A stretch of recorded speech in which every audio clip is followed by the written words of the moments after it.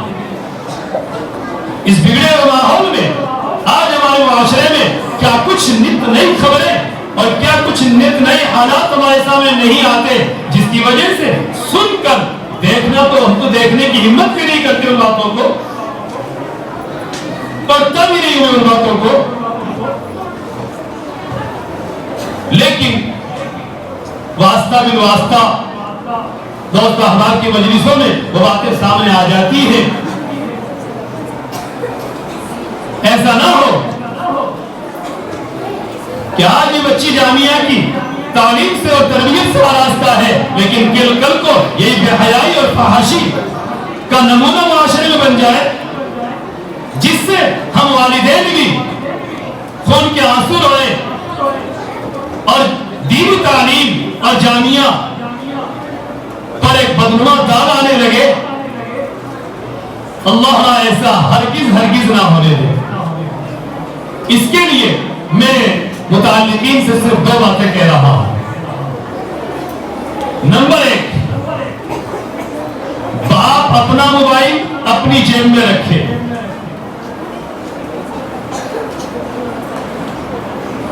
ماں کے پاس اگر گھر کی ضرورت کی وجہ سے موبائل ہے، خدا کے واسطے بڑا موبائل اس کی ہاتھ میں نہ رہنے. گھر میں بڑا بیٹا ہے، بیٹی ہے، شادی شدہ بیٹی ہے، اللہ کے واسطے اس سے بھی ہاتھ جوڑ کر کے کہتے کہ تیرا بڑا موبائل نہیں چلے. تجھے اپنے شوہر سے بات کرنی ہے، چھوٹے موبائل سے بات کر لے، تاکہ تیری پچھلی بہنوں کی تربیت ہم کر سکیں، اپنے گھر کی عزت بچا سکیں.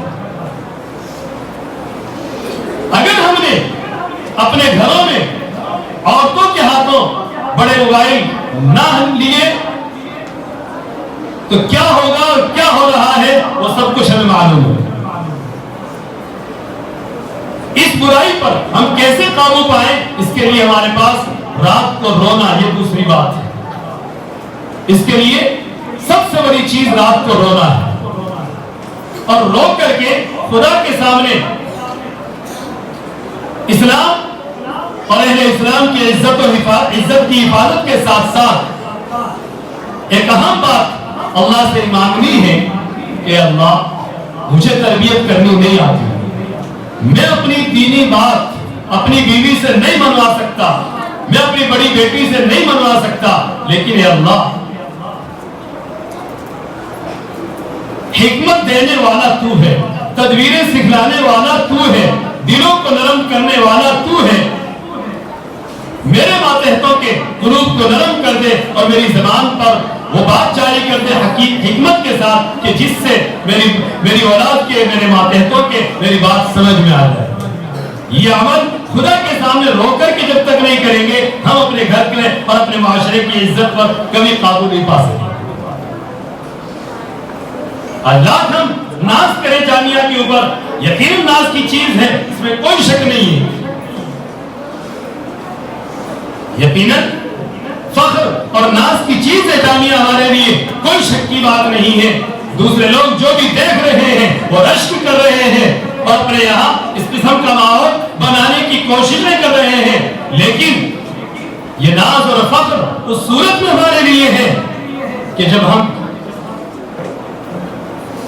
اس تربیت کو باقی رکھ سکیں اور جو بچیاں جامعہ میں نہیں آ رہی ہیں ان کے لیے ہماری یہ بچے جامعہ کی نمونہ بن سکیں.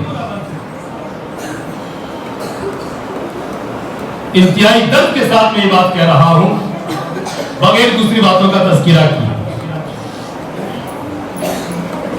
اللہ تعالی ہم سب کو راتوں کو اٹھ کر دین کی تمام تحریکات کی ترقیات اور ان کی حفاظت کے لیے عمومی طور پر دعا کرنے کی توفیق نصیب فرمائے. خصوصاً اللہ تعالیٰ نے ہمارے علاقے میں اپنے فضل سے